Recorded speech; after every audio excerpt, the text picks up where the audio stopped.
শাসক বিৰোধী দুইটা পক্ষই আজি অন্তিম দিনা তীব্ৰ প্ৰচাৰ অভিযান চলায়। জাগিৰোডত দলীয় প্ৰাৰ্থী হৈ নিৰ্বাচনী প্ৰচাৰ চলায় প্ৰদ্যুৎ বৰদলৈ, অখিল গগৈ আৰু লুৰিণজ্যোতি গগৈ।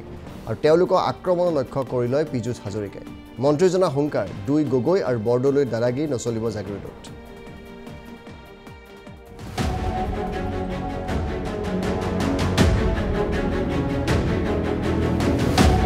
উজনিৰ পৰা অহা দুই গগৈ আৰু বৰদলৈৰ দাদাগিৰি নচলিব। অখিল, লুৰিণ আৰু প্ৰদ্যুতৰ দাদাগিৰি নচলিব জাগিৰোডত। দলীয় প্ৰাৰ্থীৰ হৈ প্ৰচাৰত এই হুংকাৰ মন্ত্ৰী পীযুষ হাজৰিকাৰ। দ্বিতীয় পৰ্যায়ৰ নিৰ্বাচনৰ বাবে আজি প্ৰচাৰৰ অন্তিম দিন।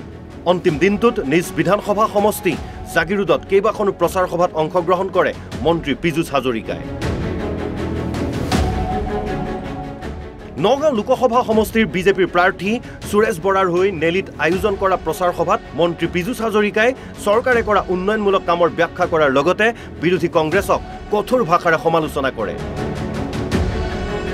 বিজেপিক ভোট দিবলৈ আহ্বান জনাই উপস্থিত জনতাক প্ৰদ্যুৎ বৰদলৈক চিনি পায়নে এই বুলি প্ৰশ্ন কৰে হাজৰিকাই। মই কৈ দিম, কিন্তু মূলাধাৰী ৰাইজে ভোট দিব লাগিব।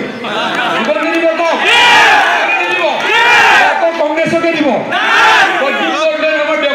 কোনোবা চিনি পায় নেকি? 5 বছৰ ক'ৰবাত আহিল নেকি? 5 বছৰ ক'ৰবাত আহিছিল নেকি?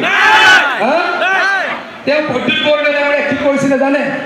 এই যে কংগ্ৰেছৰ অফিচটো সেইটো ৰিপেয়াৰিং কৰোঁতে তেওঁৰ কিহৰ পইচা লগালে?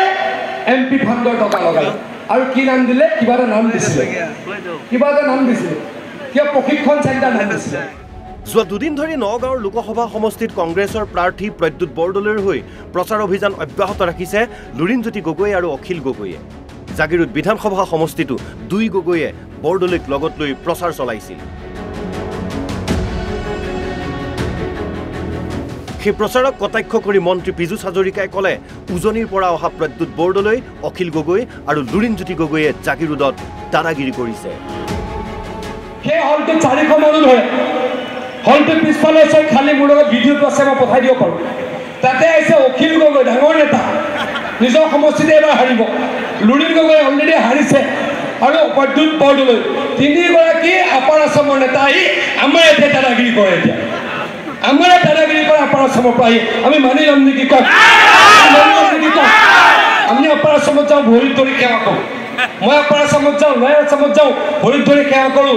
কিন্তু আহি পেলাই অখিল গগৈ, লুৰিণজ্যোতি গগৈ আৰু প্ৰদ্যুৎ বৰদলৈ মাৰ্ঘেৰিটাৰ পৰা আহি আমাক ধমকি দিয়ে। আমি মানি ল'ম নেকি? কওক, মানি ল'ম নেকি? কওক, আমি মানি ল'ম নেকি? কওক, আমি নামানো। একো ভোট কংগ্ৰেছক নিদিওঁ, আমি প্ৰতিজ্ঞা কৰিম।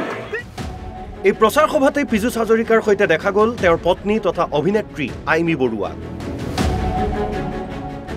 অভিনেত্ৰীগৰাকীক কাষতে পাই চেলফি উঠিবলৈ হেতা ওপৰা লাগিল একাংশ লোকৰ।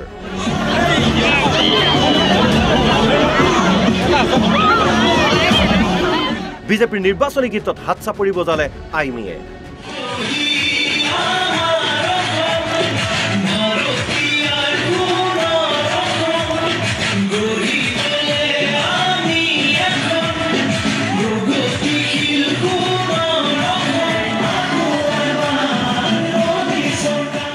বিজেপিক ভোট দিবলৈ আইমীও জনালে আহ্বান।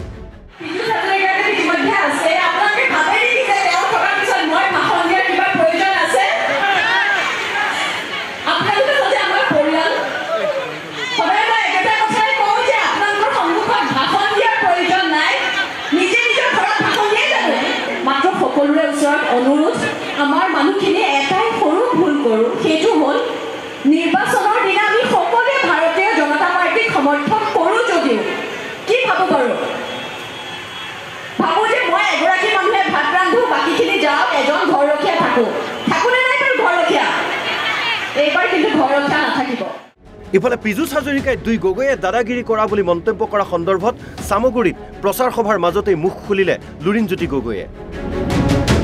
লুৰিণে ক'লে, উচ্চ বাচ্য কৰা সকলৰ মুখ 4 জুনৰ পাছত চাবলগীয়া হ'ব।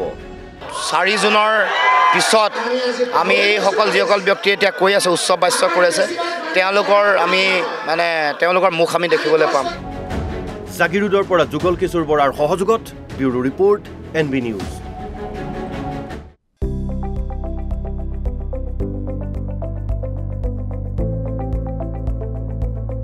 NB নিউজ সহজ সৰল ভাষাত নৱভাৰতৰ কথা